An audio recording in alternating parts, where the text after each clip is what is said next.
You're listening to the Microsoft Innovation Podcast, where we explore the intersection of people, business, and technology. This year, we're adding a new show to our lineup, The AI Advantage, to help you learn the skills you need to thrive in the AI era. Welcome to the Ecosystem Show. We're thrilled to have you with us.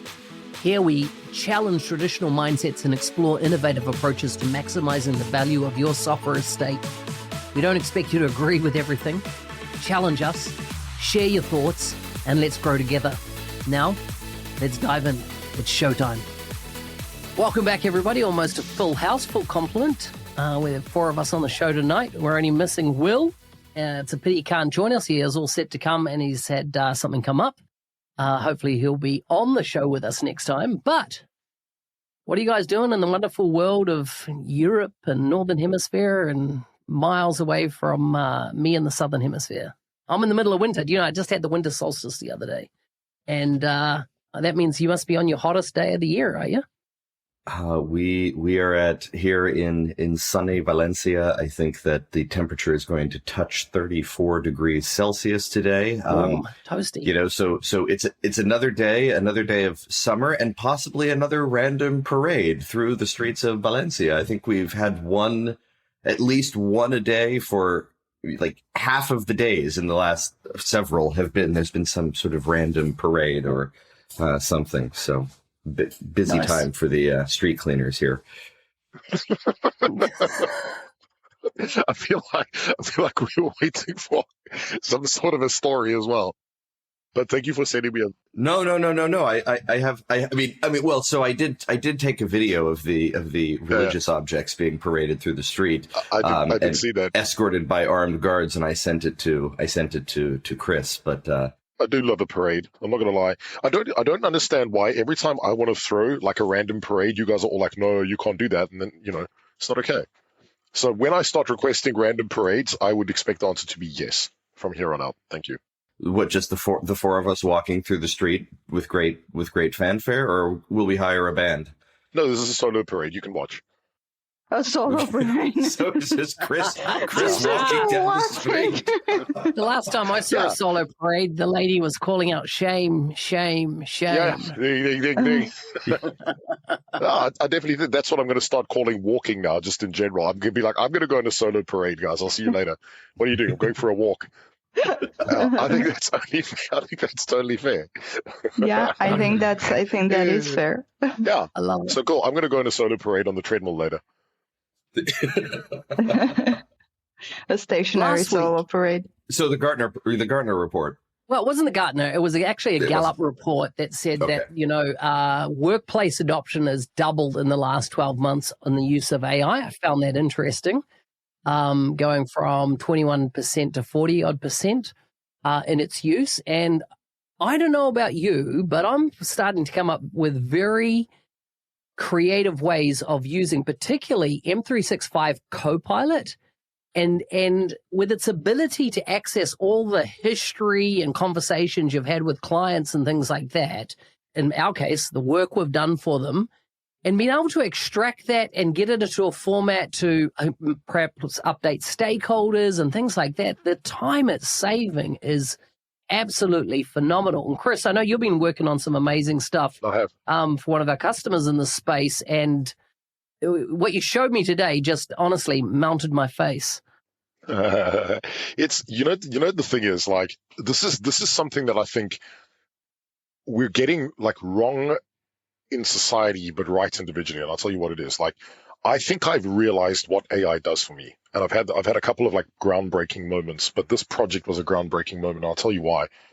I struggled to get a lot of the people I needed to on phone calls. Okay. So what I did, and it's really hard, right? And a lot of them, like, the information is siloed in different places and things. So you know what I did? I basically built my own custom Copilot on top of their DevOps data. Right. And it's wild. So I took their DevOps data, which is about 7,000 work items. I took the documents that they had in their team site, and then I consolidated, and I basically made this repo where I was asking questions. Now, I had calls with them, really good calls, by the way, but it's very fragmented. Like, one guy that's doing integration doesn't know what the other person's doing with another set of integration. But what this let me do was combine that knowledge. So I was basically, I had I had my Copilot open, M365 Copilot on this screen with my like knowledge repository of all the DevOps stuff. By the way, including custom code. So I was able to execute a full custom code review with recommendations using tools like Copilot and my own knowledge, right? So you have to sense check. But I basically treated it as like an intern, right? So I said, okay, I have all this stuff, I have all this information.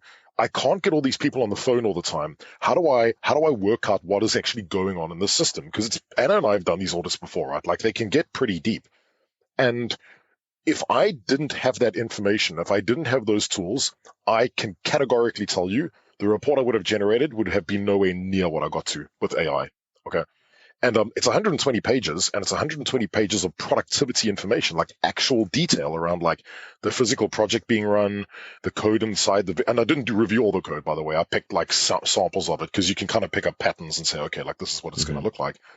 But what was wild is that full project review, full code review, full tech review, based on what was inside Azure DevOps, inside some of the documentation that was shared, and then I also took call information from them. So I had a bunch of call notes that I had, and when combined, I was able to bring this information into a really clear format. Obviously with shit tons of spelling mistakes because that's how I roll. But it's interesting because I've kind of realized that actually if I didn't have those tools, I could never have done that. I could never, ever, ever have gotten that information. I could never have found the things I found, which is absolutely wild. Now, I've got to give kudos to the customer. They have spent a bit of time inside DevOps, like tracking those work items and descriptions and things. But it's still like in my brain in tools like that, it's still very fragmented. It's when it's brought together and when you're asking it the right things. Like the prompts I'm doing, man, are not short. They're probably like 20-line prompts to an extent. Yeah. And you know, Anna and I as well, the other day we had a workshop with another organization where we were basically prompting AI live. We had a Mentimeter. The customer answered questions on the Mentimeter. We took the information, whacked it into a GPT, looked for patterns. And Anna, how accurate were the patterns? It was just so accurate, like immediately. And then going back to your DevOps work, I think that tells us a lot of things. And it tells us a lot of things because not only you get the information about the project, so you know, I don't know, what sort of features were built, what sort of features were stopped mid-build, or what sort of, I don't know, information they had at the time when they decided to do something. But in my opinion, the most important thing that you can have with these tools and with AI is actually the human insight. So isn't it amazing to see that, actually 80% of the work is being achieved with this team. And in the world of AI, we do have a junior dev problem. And we talked about this before, I believe, you know, and how do you get to seniors? Well, with those insights, you have actual metrics and numbers around the fact that, okay, so this is the sort of model that we need. So maybe this team should be working, you know, more closely with our junior developers or with another team, or like kind of do upskilling and a bit of culture build like that as well.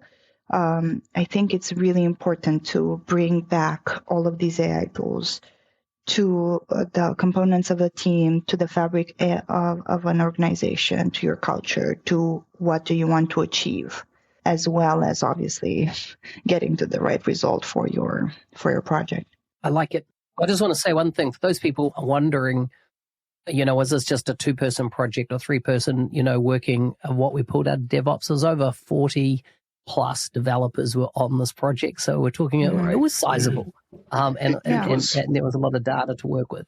Yeah, 50 people. But the cool thing was, the really, really cool thing was, when we extracted the data, so this is where it gets insane, right? So we had it in Copilot looking for patterns, but the real magic happened where we pulled it into Fabric. So built a whole bunch of custom BI reports on top of it, okay, inside Fabric using Fabric Copilot. And then we said to Fabric Copilot, we were like, okay, show me patterns that we should be aware of for this. And then it was like, okay, the biggest issue, this is what it told me. I will read this out to you. It said, one of the biggest trends we have noticed with this program of work is that roughly 20% of people are doing 80% of the work, which means that knowledge is now siloed with those people. That's what it told me. It literally gave me the insights. Wow. And I'm like, how? How does it know And then I started, then my brain really started going, I'm like, how does it know what a work item is? How does it know what a bug is? Obviously, it's been labeled, but like, it's just words, right? Like, what does that mean from a contextual perspective? And then my brain went, oh shit, I get this now. It's because I've been looking at AI as ones and zeros. Like that's how I've been looking at it, right?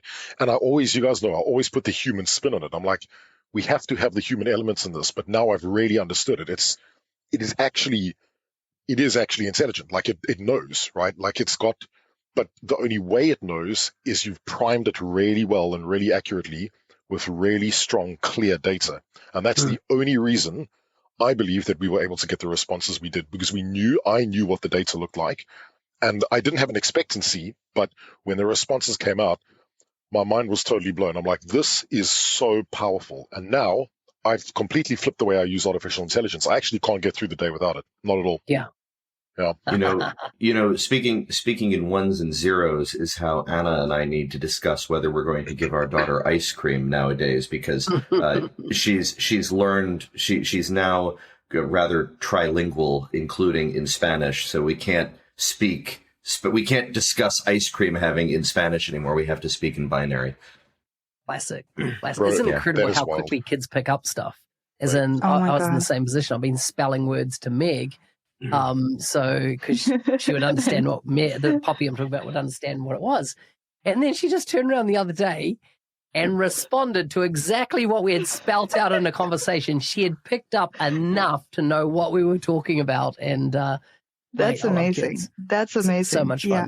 And that is the story of how Alexandra is going to pick up a little Swedish, because we have started to substitute like Swedish words, including for ice cream, because it turns out that speaking in ones and zeros is not terribly time efficient for humans.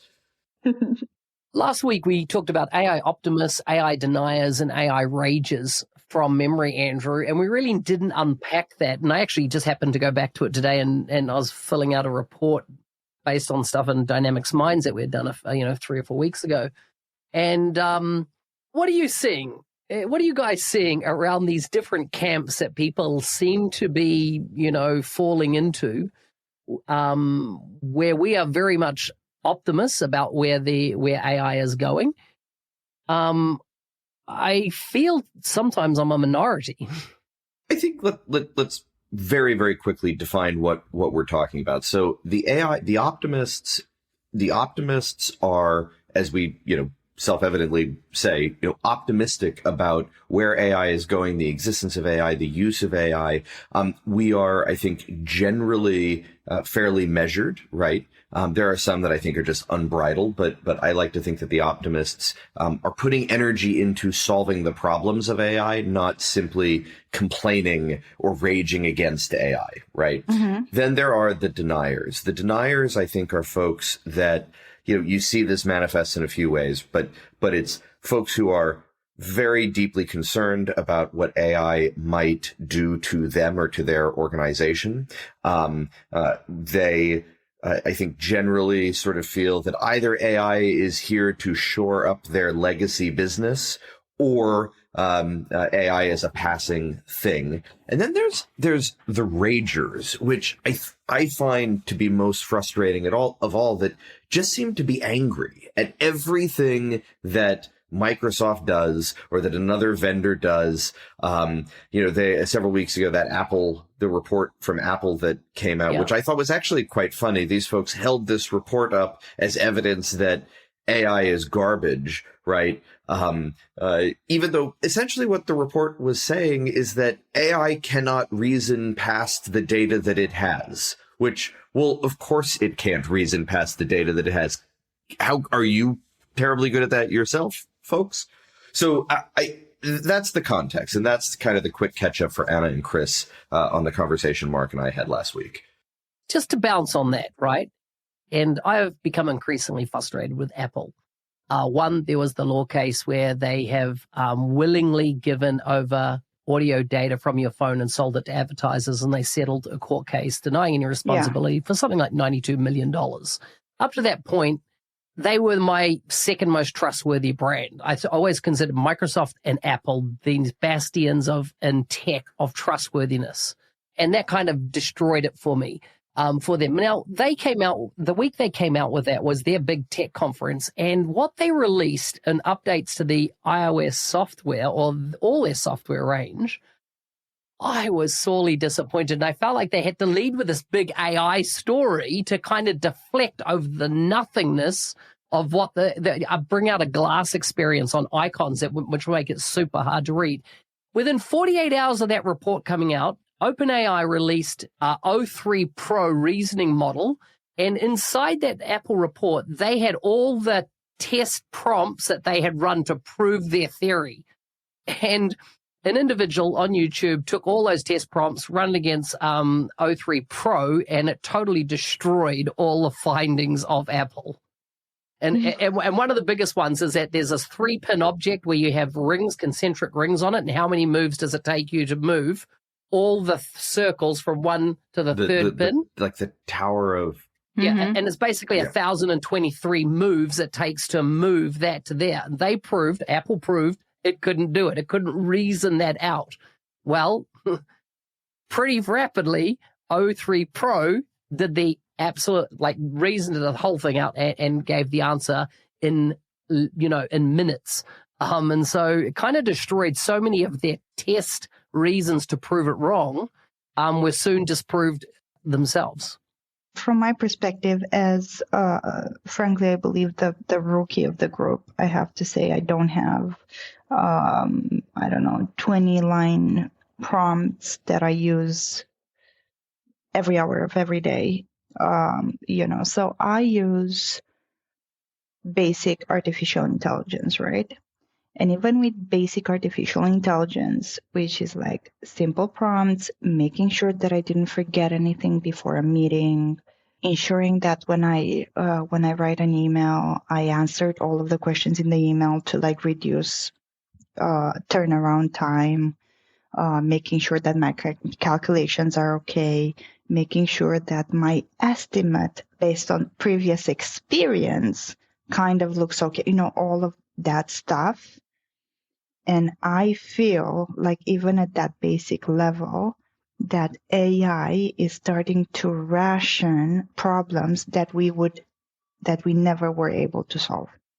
And what I mean by those problems, I mean like human problems. Like AI is improving my relationships with my colleagues, with my clients, with everybody. Because I am able to give accurate information and I forget about stuff, and also explain things in a way that people would understand. Oftentimes we do communicate at the executive level, and then it's our job to bring the whole team with us. And that's a really, really hard thing to do. So I guess you can say that AI is rubbish all you want, but the reality is that it's just improving our life. Yes. What do we think is behind the rage camp, right? I think that... I can tell you. I think that the optimism camp and the denier camp are fairly straightforward, right? But what is it that is making folks, and I'll give you a concrete example, right? I've seen a lot of chatter in my LinkedIn feed and amongst conference goers at a recent event that I was at, where folks are furious that Microsoft is pivoting its product direction away from some of the more traditional, investing in some of the more traditional app dev use cases, which I'll summarize as forms over data, and pivoting that more in the direction of an agentic or a generative approach, right? Like they're beginning to change the way that individuals interact with this technology, right? The user experience.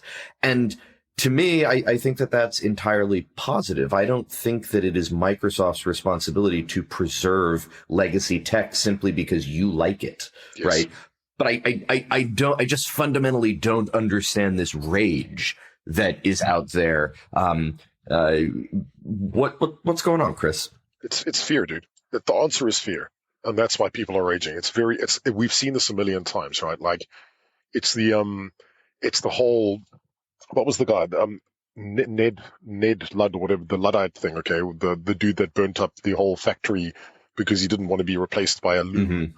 And like it's fear. And the thing that's interesting for The me weaving is looms, right? I like the way I like the way that you say loom. Loom. And it's interesting because that's what's happening now. Like people are, I said this, if you guys remember, probably around a year ago, we were talking and I'm like, there's going to be a villagers with pitchfork scenario here where people are going to rage and they're going to get pissed off. But dude, it's here. Like you can rage as much as you want, right? The trick is, and Dynamics people did this when Power Platform came out. They were like, oh, rage. And I'm like, dude, get out of the trough of disillusionment, go and learn something new and just pick up the tech. And what will happen is those people will fall behind. It's just fear. This is once again, and I hate to, I hate to pick on Dynamics folks, right? But this is where I'm seeing perhaps the most of it, right? It's like these ridiculous claims that I see coming out of this is the golden age of biz apps, an actual slide that I saw from a pretty senior person at a conference recently. And I'm going to try to anonymize this a little bit here, but the golden age of biz apps. And I thought to myself as I saw this, what shit are you eating? And I try not to swear on the show, but like, what are you talking about? This is not the golden age of biz apps. Satya and Charles Lamanna are out there talking about how SaaS is dead, or, you know, the era of business applications is behind us. And then you see people coming out with the golden age of what is going on over there? You know what? Chris says it's fear. I think it's more than, I think there's other things besides fear. I think that one of the big things that came to mind when you asked that question of me just then was hem and haw from Who Moved My Cheese, right? And people, when the cheese starts running out, they take one of two things. One, they go out and find the new cheese, the new opportunity, and go after it, or others just sit there and just say, woe is me. The sky is falling. The world is shit. I have to learn something new. And I think fundamentally the word I would use is people don't like change. Yeah. They don't want to go away from the status quo of what they know. I totally believe what Chris was saying about fear. That's part of it. But change, I think, is the other. People hate change. A lot of people hate change, right? And they don't want to adopt something new because it means effort. I've got to apply myself. I've got to learn. I've got to stretch. You know, I become the junior again, and why for ages on my screen I used to have white belt for life, where a lot of people don't have that mindset that you do sometimes need to go to the bottom again and start working your way up. And we're in one of those cycles right now. Everybody has a chance to get ahead in this space if they're exposed to it, if they learn and apply themselves. But then there's another camp that I've seen, and it's come from a creative friend of mine, a designer, and he hates that it can do what it does so well. Because you know what? People don't need him to do what they would have normally come to him to do. Exactly. Because the tech can do it. But these individuals, and a lot of them, and many people in our community and in IT in general, and like doing the work, do you know what they feel like? They feel like they're special. So I have this. We watch Bluey a lot because we have a 3-year-old, and then Bluey rocks. Bluey is the best, man. I love Bluey is the best. There's this like episode where this little dog called Muffin, she goes to play with her friends at a play date, and Muffin doesn't really play nicely. She doesn't share her toy. She doesn't want to learn how to play the game that the other two want to play. And she's just like unruly. And her dad goes like, Muffin, what's going on? Do you want to go home? Like, what's happening? And she's like, Daddy, but they don't want to do what I want to do. And he's like, okay, great. But still like, can you take turns? Like, what's going on? And she's like, well, I'm special. And this is what's happening. They don't want to play with other people because they are special. And if you are that special, you really don't like the fact that a tool can create better outcomes than you yourself are able to produce. I think that no matter how special you think you are, and by the way, actually, I would argue that if you are actually special. The thing that makes you special has been your cognitive ability to learn to learn the thing and to become the best at the thing. So go figure this out. Raging is going to get you nowhere, right?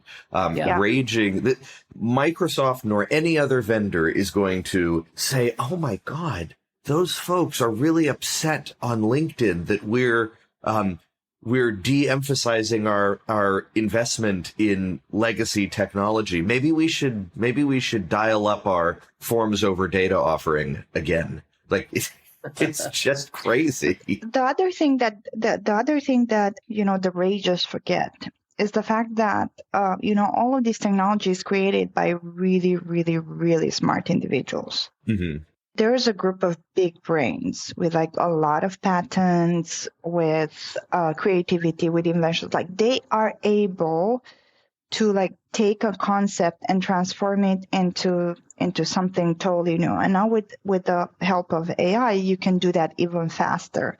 So you're gonna become even less special, by not learning the tool and by believing that actually your skill set is unique. It will be unique for this particular project, and it was unique until last week. Because last week, Chris Huntingford figured out how to get into your systems and to tell everybody what it is exactly that you're doing that makes you successful, even with disparate data sets, even with lack of, communication, unavailability to do calls, information scattered across emails or Excel spreadsheets or like whatever. Chris is able to tell you a story as to how to do that job better, right? You're no longer specialist then. How soon, for the rages out there, and here's a common rage I see. Oh, you use the long dash, in that post or in that word, which is called the EM dash, which the reason it became a modern phenomena and a hate on AI thing is that on the keyboard, there's no EM key. There's no long dash key. It's something you put in if you know good grammar, right? And so same with the Oxford comma, right? And people go, oh, that person's using the Oxford comma. They are obviously using AI to write, or they're using the EM. They're obviously using it. And now I've just gone through a book publishing process, and all the way through, my editor is going, that should be an EM. That should be an EM. That's not you used a hyphen or a comma. No, that should be you're bringing two And so they're putting the EM in. And so I was like, oh, what's your thoughts on this? And they're just like, just because people are petty about whether they think something AI has created, it doesn't mean you throw out good grammar and good English just because the AI is producing it. So I can say unequivocally, writing, I love to write. I love to write, and I love to write multiple forms, technical, but also fiction.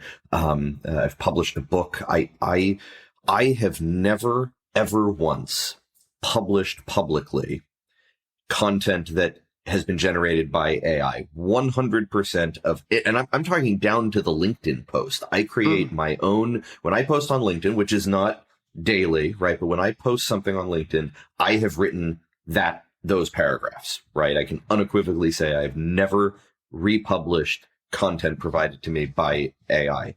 However, so yeah, that's interesting. I have for a very long time used the long comma and the long dash and the Oxford comma just as a natural part of my writing. Yeah. So it actually annoys me to no end that this thing that I've been doing for decades, this grammatical flourish that I've been using for decades now is associated, the ragers associated with AI generated content, because it's not, I can promise you.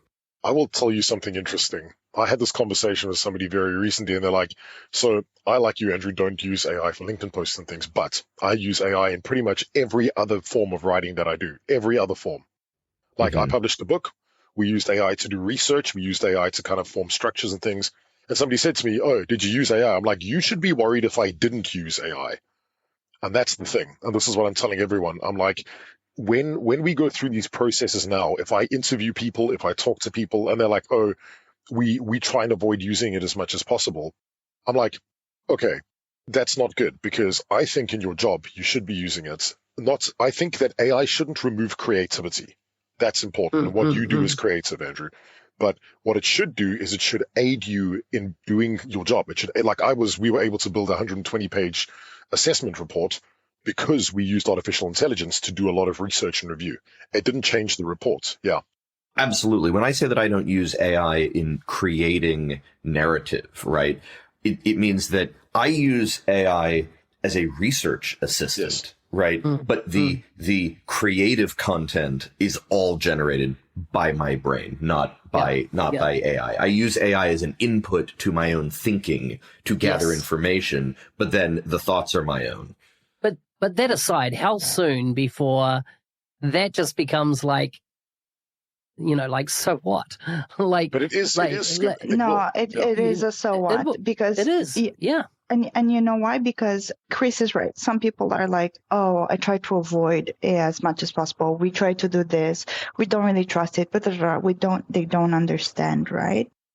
And then you get some people who are very black and white and also incredibly good at their job. And then these people, very, very black and white and incredibly good at their job, they invent something, right? Something that saves their company a long, long, long time.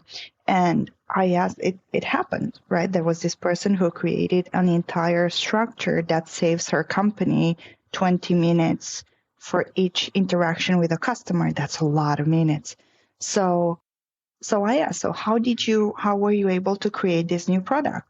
And she was like, well, I did have from some of my team got what I wanted to do and others didn't.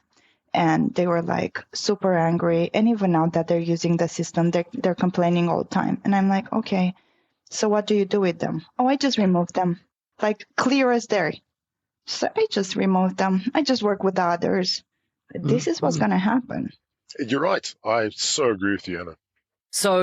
So very, very interesting. I was at I was speaking with a bunch of educators last week on a project on behalf of Microsoft, and the subject came up of cheating at university to use AI. I'm at uni and I use AI when I do my modules. Yeah. And here is what one of the educators stood up and said to the group. And we're in a group of 40 educators representing all the universities in New Zealand, etc. He said a student was responding to a question that the student had very bad dyslexia. And so he output his ideas and then asked AI to summarize them as the answer. The professor was like, you're cheating. Why? Why are you? That's just straight out cheating. And he goes, and so he got hauled over the coals for cheating, right? As in, so he got pulled up. And so he said, okay, here was what I gave to the AI. Yeah. And they're like, well, we can't understand this. It's just, gibberish. He goes, yes, it's my dyslexia. And that's what it looks like. And that if I had submitted that, you would have failed me because you can't understand it. The AI interpreted accurately what I was saying. And this is the output. And so this person was saying, that kid didn't cheat. This is the educator. That kid didn't cheat. But one of the problems they got in universities is that individual professors or lecturers, etc., are going, that's cheating, that's not cheating, because there's no kind of overriding mandate of the organization to go, you know what? This person gave the correct answer. It's just that they have a learning disability that didn't allow them to necessarily put it in a format that you, the marker, understood. So they put it in a format, they used a tool to help them. Like we've had Grammarly for ages. No one said, oh, Grammarly's, it put the commas in and the periods in the right place and told you when you're using the wrong there, because that's something I do all the time. I spell T-A-G-R-E or T-A-G-I-R, get them mixed up. I use them out of context. It corrects that shit for me, right? So, Mark, I go to uni. I'm at uni, right? And I used AI in a lot of my responses, okay? I didn't get hauled over the coals, though, at all.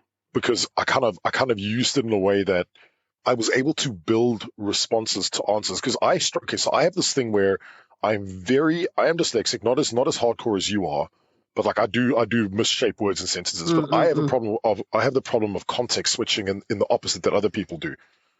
I do it so naturally and too quickly that I will be talking about one thing and then I'll switch to another lane, talk about something completely different. And people are like, how did you make that correlation? Now, I'm lucky Yes. to have you guys around because you know that I do it, right? But in uni, dude, they're like, how the fuck did you get from that to that? Yes, and in my yes, brain, it yes. makes total sense. I call that bridging. Yeah. All right. Yeah. And this is why I love doing pre-sales, because I can move between subjects so quickly. But the problem is I don't evidence it. So what AI has helped me do is evidence the movement. Nice. And this is what happened in that document that I did recently. And I'm like, holy shit. Now I can see it. Like I can physically see what other people see now. And I'm like, actually, I don't need to autocorrect every time and I don't need to feel shitty. I can just go, okay, I can switch between the subjects and it fills in those missing pieces that I naturally just don't do. Yeah. It's insane, dude. Yeah, it's really insane. I love it. Listen, It's been great to have you on the show. Folks listening, we appreciate it. If there's something that you would like us to surface on the show, just reach out, let us know. We are keen to get your input. Chris, been good chatting. Yes. We'll see you on the other side. Thanks for tuning into the Ecosystem Show. We hope you found today's discussion insightful and thought-provoking. And maybe you had a laugh or two.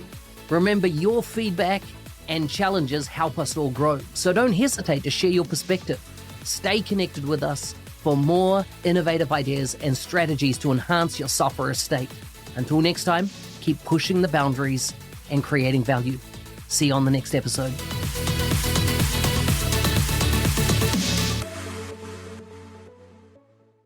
Are you ready to accelerate your career in the Microsoft ecosystem? The 90-Day Mentoring Challenge, created by Mark Smith, is your opportunity to create a personalized pathway to success. Join over 1,200 alumni from more than 70 countries who have achieved remarkable results, from promotions to new job opportunities. Take it from Nathan, who said, "Since completing the 90-Day Mentoring Challenge, I've become an MVP in business applications and doubled my income." Or from Parvez, who shares, "I've never felt as inspired or energized about my career as I do now." Sign up at arcor.nz365guide.com. You can find the link in the show notes. And if you use the code podcast, you'll get 10% off.